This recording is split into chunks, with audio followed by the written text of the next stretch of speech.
This is War Room Moments, the show that takes you around the world to share interviews with some of the most successful and most relevant people on the planet, hear their stories, and get the most important business lessons they have learned on their road to success, and get exclusive advice on how to implement their success into your life and business.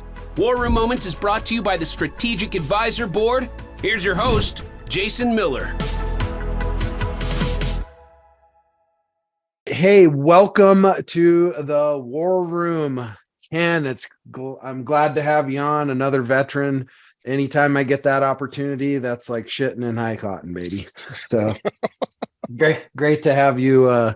Great to have you on the show, brother. Thank you for having me. Yeah, good stuff. Yeah, I know you got a lot going on today. You said before we got started, you had a lot going on today, traveling back in and so on and so forth. So it's a privilege for me to be able to get you on the show today. And, you know, the idea is here we drop some good truth bombs on people, right? And that they get to learn something from you about their business and some of those arrows you maybe took in the back along your way in your journey, so we can prevent that. I'm sure you got a bucket full like me. I got a truckload full. Yeah. It's all good. It's all part of the learning experience and making things better and teaching people along the way. Yeah, for sure. Well, hey, I like to start off by kind of understanding where you came from, right? So, you know, did you grow up in a family of entrepreneurs, business owners, creatives? What did that look like for you growing up? Well, my dad was a chemical engineer for like Lockheed Martin, Marietta, and did a lot of work on the Apollo missions. He was very humble about his work and so forth. And, you know, he was a Golden Gloves boxer in New York City. So I think my grandfather and both my grandfathers were more entrepreneurial in that aspect. My grandfather, both of them on both sides, I mean, had grocery stores in New York City and had apartment complexes. So that's really entrepreneurial. And my mother's father, very, very entrepreneurial as well, had a big farm in Slovakia. Unfortunately, lost it all after World War II after the Russians took over, but always entrepreneurial, looking for things to do and, you know, what can better people in the world as well. Yeah. Well, so how did that, did that affect your decision going through life to win? Because you were in the Navy, right? I won't hold that against you, by the way. Never again volunteer yourself, right? I would actually jump back in and go, but you know, you know, you take that oath, you never diminish that oath. So, you know, hey, I'm locked and loaded, ready to go. Entrepreneurial, you know, getting a paper route, the Boston Globe, which was crazy, you know, getting up at 5 a.m, then, you know, then driving around, you know, walking around in the snow during the winters up in New Hampshire. Then more of I got the National Telegraph, and what I did was split the route with my brother. So we kind of had enough papers, but not too many to overwhelm us. From there, you know, I had some of my paper route customers. Can you shovel my driveway? Can you mow my lawn? Can you rake my leaves? And this is kind of the start of things. So I was always looking to make the extra money so I could buy new skis or buy something. And all through my life, you kind of try to find these ideas, how it can benefit other people, just beside yourself. Even with my current product, you know, it took me probably a year to really pull the trigger on it, making different prototypes out of paper and cardboard and some PVC material. But then I just hear the voice, you know, hey, from my dad, just go do it. Just go do it. So you go out to meet different manufacturers, and it was hard. I wanted to work with manufacturers who were veterans. Want to do my business. If I'm going to produce this product, I just want to work with veterans because I know I could trust them. They're my brothers. They're my brothers in arms. Right. So needless to say, I was fortunate enough. I found a manufacturer. He's 3 miles from my house. Although he's Army and 82nd Airborne, so I gave it a little leeway. but he's like extended family. I could walk into his warehouse, and I was just there this morning boxing up the grass holes, and so it's a great relationship. It's a great relationship. Yeah. Those are the best kind too, right? Absolutely. So we're always looking for each other. He has his own products besides manufacturing mine and several others. So as I work through distributors and wholesalers that, hey, let me vet these people, see how they work, and maybe bring your product as the next product to it. And who else's product can we bring? Now, with my GRASSHOLE Corporation, there's a lot of veteran organizations I support locally around town. 941 Vets, SRQ Vets, the Veteran Ranch, which I'm a board member of. Then there's the Heal Corp, which is one of my 501c3s. It's more of a humanitarian group. We're actually on the ground in Ukraine, providing humanitarian and medical assistance for those people there. As well as I'm a big supporter of the Joey Powers Leukemia Project, which is their big events coming up next weekend, February 11th. Joey was very good friends with my daughter, and he lost his battle to leukemia. So in remembrance of this, we kind of do this, and it's been going on. I think this is the 12th year. Wow. So we have about 60 lacrosse teams come in and they play. We raise money, and what we do is they go and pay, like, whether it's your electric bill, gas to get to All Children's Hospital, which is the big hospital down here in the Sarasota, Tampa area. Sure. And actually, my daughter has spun around full 360, and she's actually a nurse at All Children's. Oh, wow. So, yeah, she works in the CDH department, which is one of the only ones in this country that takes care of that specific problem with babies. Right. Yeah, that's amazing, man. God, you got a lot of stuff going on. I feel like I'm looking at myself. It's all about giving back to the community. I mean, I'm trying to support these things, and the more products I can sell, the more of these venture or organizations I can support. Yeah. The beauty, I truly do believe that, like,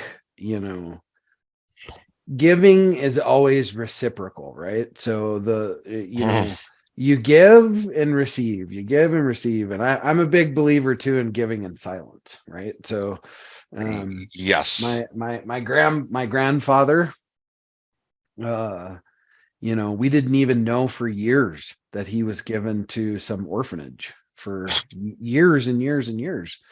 And then my father got a call and said, after he had passed away, and he said, your father's given, millions of dollars to this. And he was our senior board member. Would you like to sit on the board and take his place? And nobody even knew it. Those are some hard shoes to fill, and it's just like, wow, but so I've always I've always loved that idea of, like, give in silence, right? And don't have any expectation of anything back. And that's what I do for Homes for Heroes. All of our book sales go to Homes for Heroes. And we don't ask for any recognition back, nothing. It's just, we just love to do that. And that's awesome. Thank you for doing that. Yeah. Very much appreciated. But you know what, though? We run businesses to support our family. I always say, your business should support your life plan, right?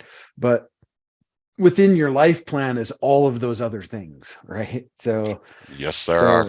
So it's a beautiful thing to be able to do that, for sure. Well, like you say, you reap what you sow, and you may not receive it in this lifetime. It may be afterwards. Yeah, maybe you'll come back as a cat. I don't know about that. Well, what would you like to be if you had to come back as another creature? What do you think? That's a good question. I don't, if it couldn't be a human, what if it animal? could be, yes. Yeah. Boy, I don't know. That's a hard one to answer. It'd have to be something really big. Like a whale. Yeah, like a whale or an elephant, something that I think nobody wants a to dolphin would mess be with. kind of cool, but a dolphin or maybe even like a bald eagle, something like that. Maybe. I don't know. I'm more thinking on the predatorial scale. Well, then you want to be a mountain lion, right? But what animal doesn't get killed too much by other animals? An elephant. Well, they only have to worry about humans, right? Well, right. That's right. Because elephants can't shoot back. That's true. Well, neither can mountain lions. No, they can't. But they're pretty stealth. They're pretty stealth. I think a cool animal is kind of like that snow leopard.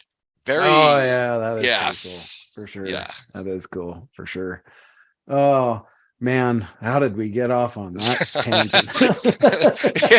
it's all good. It's all good. Oh yeah, geez, that's why I love doing this kind of stuff, because you know what?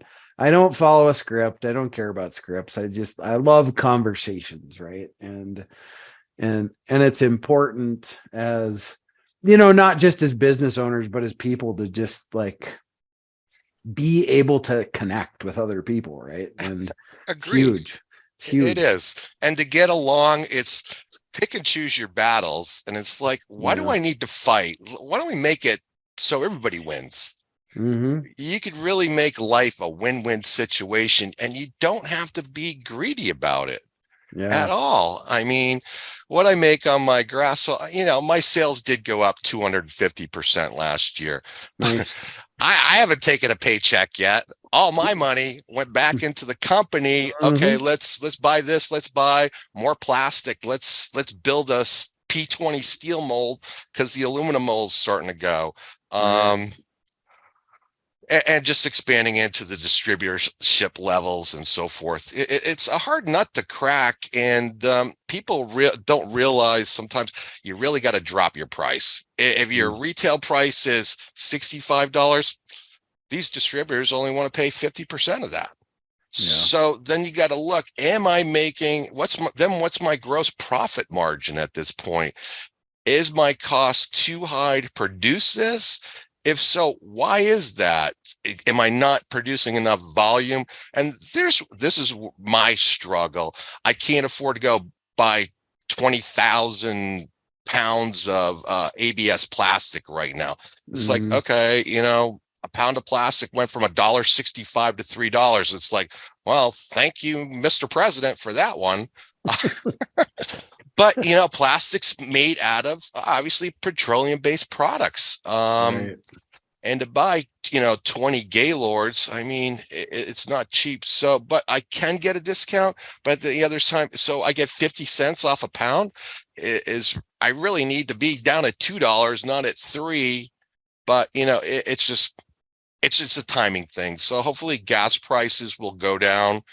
But we got to go tap those oil wells and open up those pipelines is really all I could say. And not selling our stuff to another, or selling our reserves to other countries. I don't get that, but maybe I got Pollock written across my forehead, because I just don't get it at all.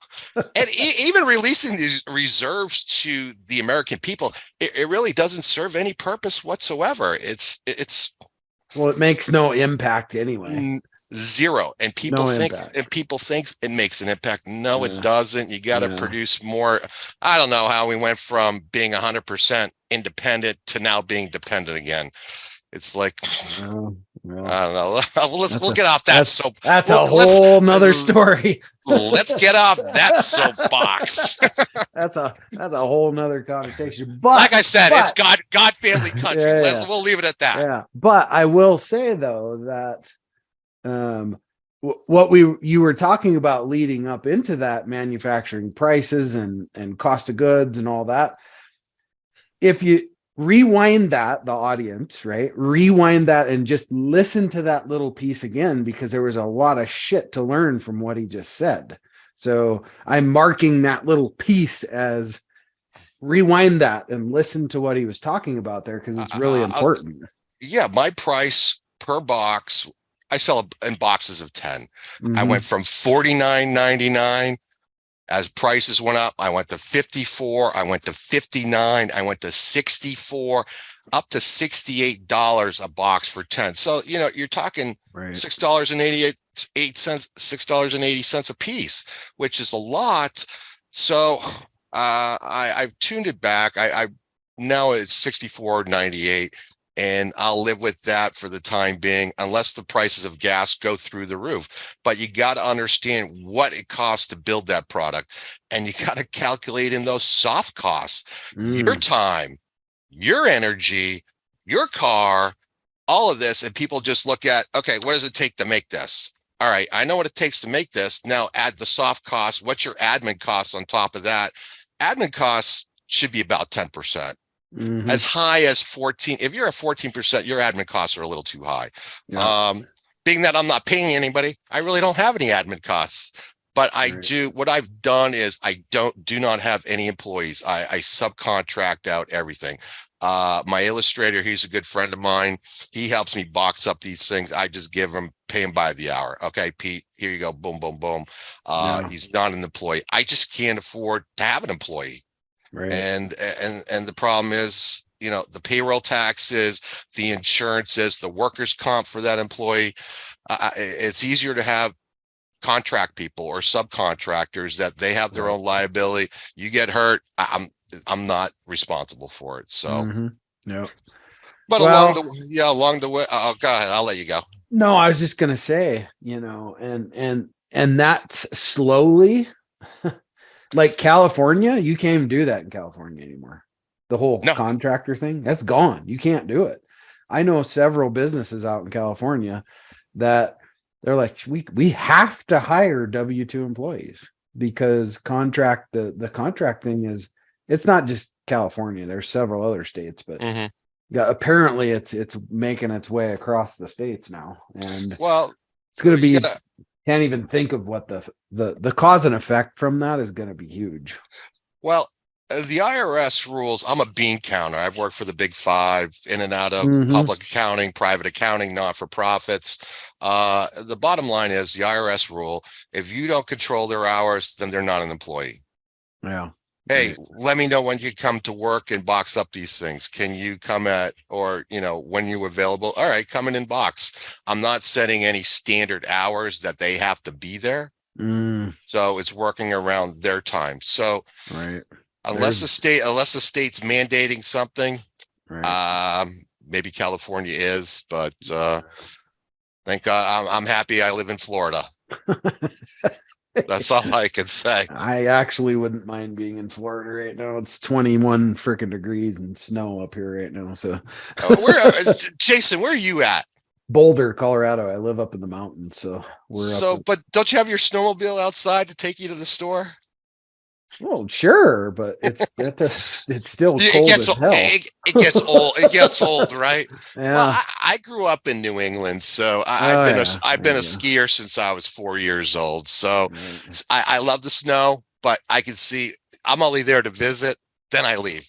Right. So it's like I'm not getting out in the morning and cleaning my windshield with my credit card. I don't do that either. Remember that? Yeah. Where's the ice cream? I don't know, but just give me your credit card. Well, there's another one broken. We used to use tapes from the tape player in the car. The tape. Oh yeah, the cassette the cassette box. Yeah, then you break those too. Oh, it's my like, God. oh crap! There's no windshield washer fluid in my thing. That was always Jesus. a PETA too. Ken, we're aging each other here. Which age comes a lot of. It's like a good wine. It becomes more expensive, right? Yeah, that's all true. that knowledge vented up. But as a bean counter, I think I was able to navigate a few things. But I've fired more marketing people that I've known in my lifetime. It's like, oh yeah, I'm an expert in this. I'm an expert in that. It's like when I have to babysit the babysitter, and this is something you'll learn in business. Don't keep sinking money into them. They don't know what they're doing, and they're not giving you results. It's like, you're fired. Next. next, but you got to vet these people and build that relationship. I get constant calls from people overseas. I'm not going to say what particular country, but bombarding me. We could fix your website. We could do this. It's like, you know what? The heck with that. All right, GoDaddy, fix my SEO. Okay, here's my contract, $800 for the year. You work on my SEO. You update all the plugins.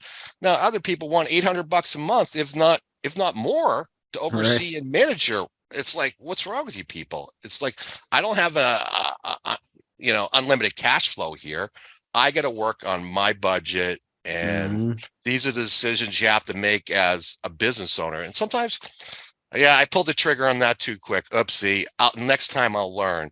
You got to know when your product sells, like with GRASSHOLE. I mean, I was flying this thing out the window in the second and third quarter, and then I'm mass producing, buying more plastic than I'm shipping up to Amazon or with my store with Mike Lindell or to this platform. It's like, oh crap, sales just December's terrible. Except for selling in California, Texas, and Florida. I'm not going to be selling any in Boulder, Colorado, which I have sold in Colorado. Who's going to buy a GRASSHOLE in the middle of the winter? Unless you're going to put it on and call it St. Patrick's Day. Yeah, there you go. But it does make a good, for your koozie cup, it'll fit right in because it has the same draft. So in the box, they're stacked. So that's why I actually during a hurricane, this draft actually keeps them in the ground as well. Oh, okay. Unlike there's other products out there, and I'm not going to name names, but I mean, I see these plastic donuts, and it's like I say in my video on my website, these would make good frisbees in a hurricane because they're made in China. They're probably, they're probably worth 10 cents, and they turn around and sell for $4. It's like, how do they get away from putting this garbage in front of people and people buy it? I'm just flabbergasted. Right. I'm just tired of seeing made in China. I could deal with maybe made in Vietnam or made in Canada or some other country. But even on my GRASSHOLE, I put right on the desk, it says made in Bradenton, Florida. It's not just made in the USA, made in Bradenton, Florida. Yeah, that's a great thing to be able to do too. And I think you're seeing a lot more of that nowadays. Well, here's the actual percentage. God, what is his name? He's another vet too. He's a prior service Army guy. Not the Black Rifle Coffee Company. No, he's doing Ben there's doing a fabulous knockout job, and with his organizations. I think it's called American Made. They do apparel. They're an apparel company. Okay. And it's all made in the United States. And they also do like your pens and cups and glasses and stuff like that. And he was on Fox here, I don't know, a couple weeks ago. And the statistic that he threw out anyway was less than 3% of the products in America that are in the American market are American made. I would think that's terrible, man. I would actually think it was low. I would actually think it was lower. Yeah. I was listening to the radio today, and they were talking about meats, and I forgot what the advertisement was for, but the announcer goes, even though it says it has that little label with the flag or whatever, he goes that meat may not even be from the USA. He goes, they're getting away with putting that label on there and basically kind of like false advertising. But I haven't looked into it. I'm just conveying what I heard. Yeah, right. Not that I've looked at it. I don't want to be held liable. Disclaimer. This is what I heard on the AM radio today while I was driving. It's like, I'm thinking about my meats now, and it's like, well, does Publix, which is the big supermarket, where do they get their meats? Now, I know there's a smaller place. It's called Detwaller's. It's an Amish place down here, several stores, and they've really blown up. I know all their meats come out of Pennsylvania, but which is a good thing to know. But then again, are the prices comparable to what other stores are selling too? Right. I mean, it's quality stuff. There's no doubt about it. Sure. I think the IRS, or was it COVID? They were chasing the Amish people and then making them try to get jabbed or something, and they wouldn't let them produce foods or vegetables or whatever. And I don't know. That's there's all kinds. Anything's possible these days. There's all kinds of crazy stuff going on. No doubt about that, for sure. Yeah. But Did you ever get the jab? Mm-mm. No, neither did I. I had too many when I was in the military, and I think I still have well, actually, I really do think, and I talked to some of my shipmates and so forth, and they kind of all have the same things. It's like, was it what we got in the military that's really, and we don't know the results until 20, 30 years later? Yeah. This is what I'd like to see.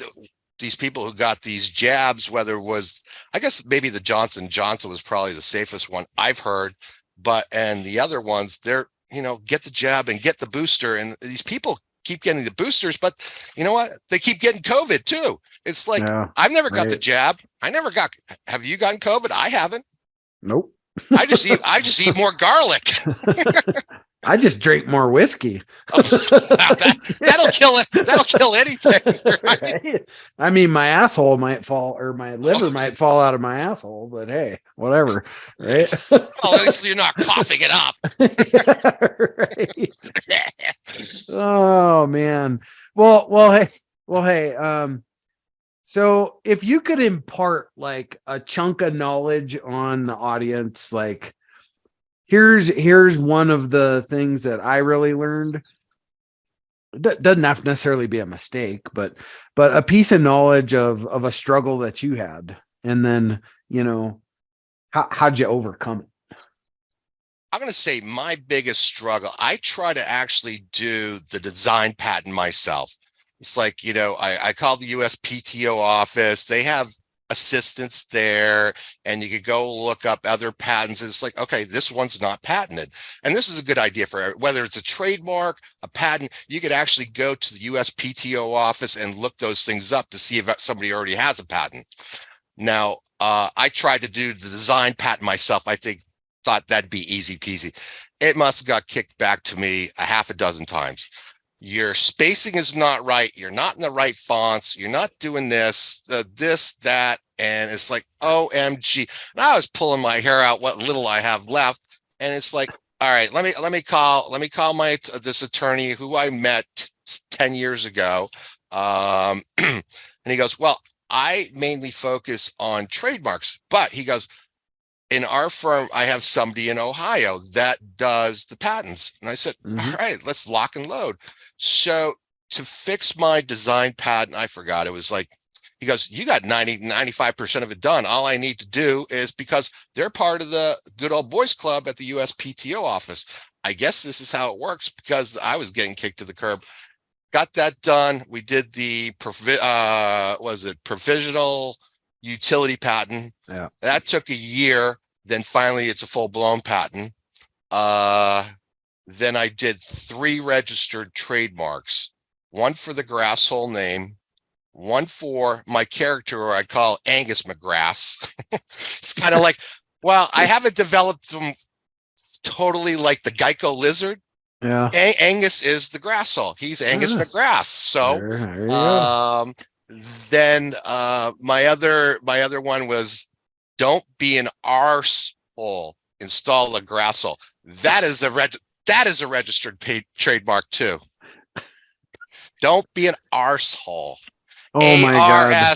ARESHOLE. Yep. And that is a registered trademark. And that's kind of like my model. So don't be an arsehole, install a GRASSHOLE. Oh my God. That is totally the title of this podcast.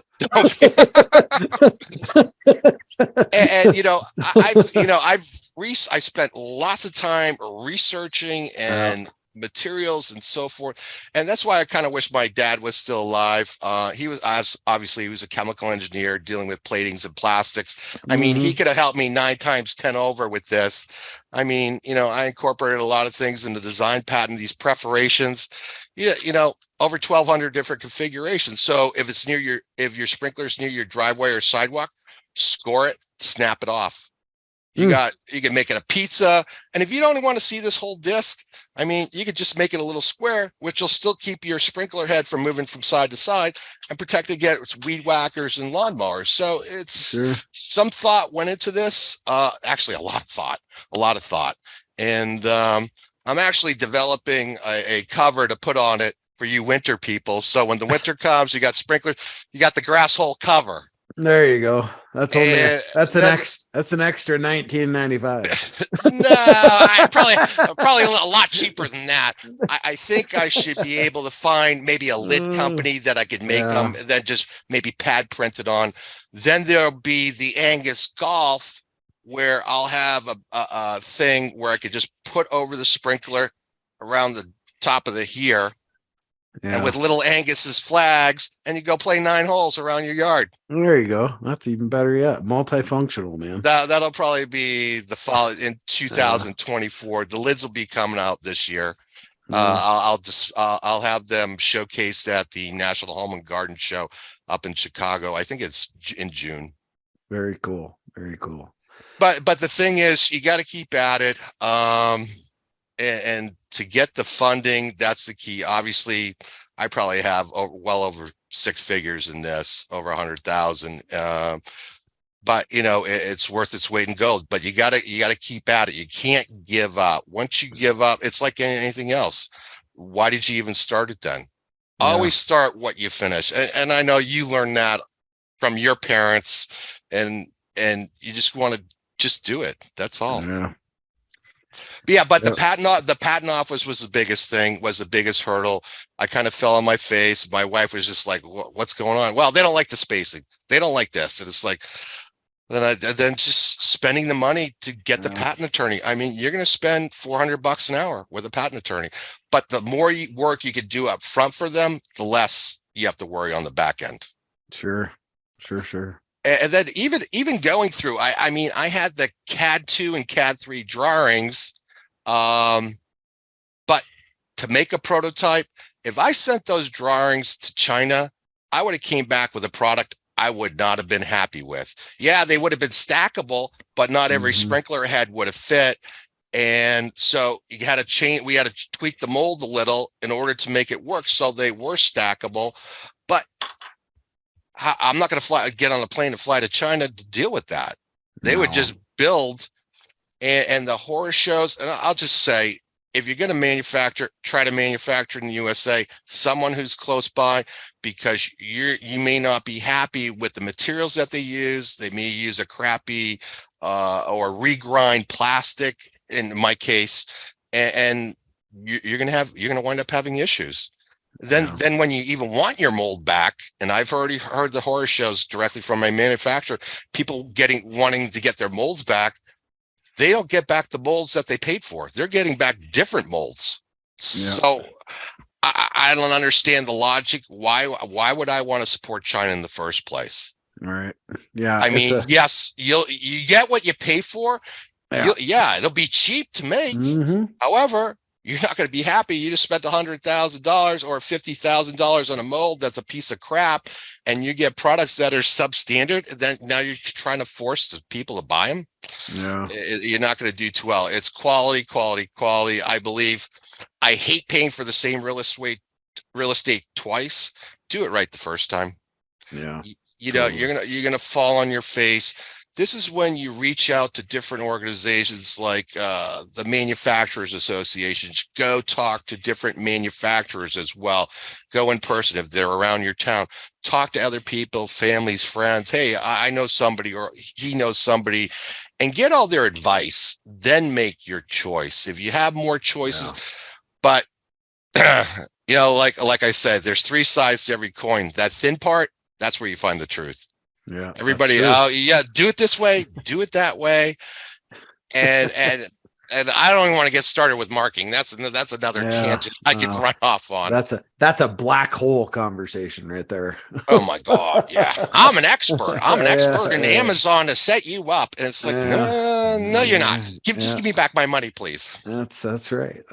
But yeah. So, I mean, kind of to close things out, I'd love to know if you could have invited anybody dead or alive, doesn't matter, any point in time in history, who would have you loved to have had here today with us to have this conversation?